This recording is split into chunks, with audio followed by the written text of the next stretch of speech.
year is 1890. At this time, Julia Tuttle is making preparations to move to Miami. She meets the man named James Ingram, who works for a transportation builder named Henry Plant. Before moving to Miami, Julia Tuttle already had in her mind that she wanted to make Miami the place to be. And she wanted to find ways for people around the world to get down here. So her meeting with James Ingram, again, who worked for Henry Plant, was to arrange an expedition to survey the area of Miami, of the 640 acres or more or less that Julia Tuttle had, to see if a transportation system would be possible.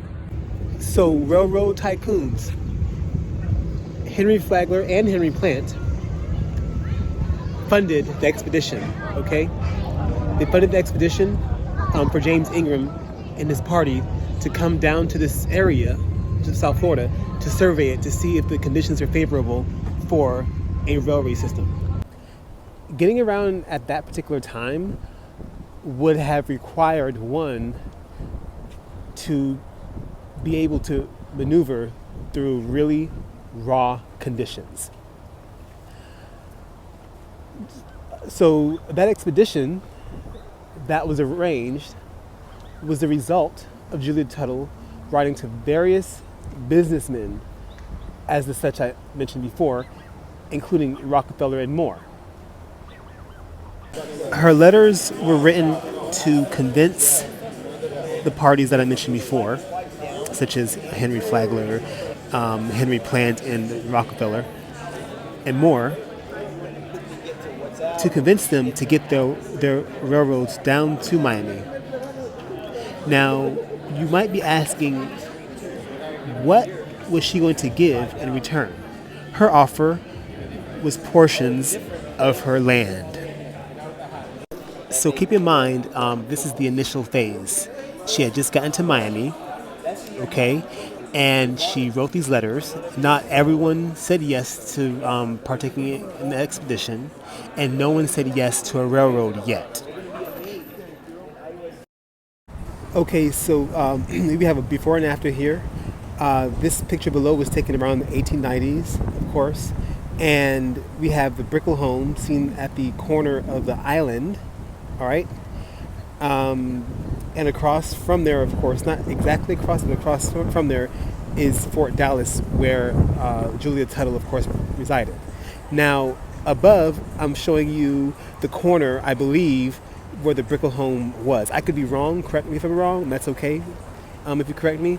But I believe that's where that particular house that we see on the bottom was. Now, that photo of the Brickell home in the Miami River was taken from the Royal Palm Hotel. Someone took it from the vantage point of the Royal Palm Hotel. Now, the Royal Palm Hotel was one of the first hotels in Miami.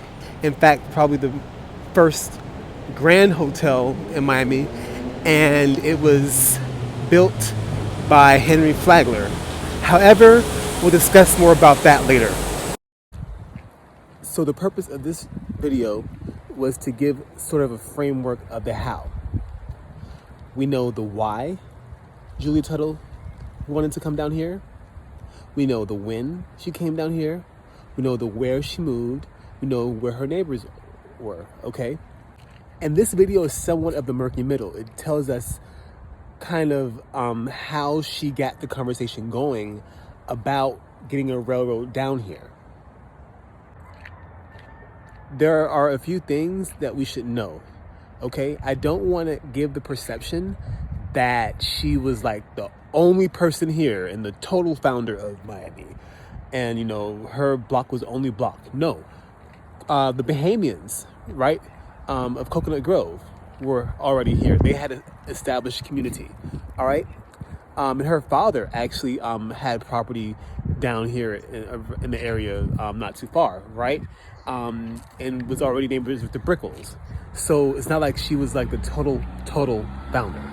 And as a matter of fact, she was not the only one who offered land, okay, to get railroad companies down here. And she wasn't the only one who campaigned. The Brickels did as well, But for the purposes of this video, my goal was just more or less to focus more on Julia Tuttle to keep it focused. Another thing that we should know, Miami was not incorporated yet when she came, right?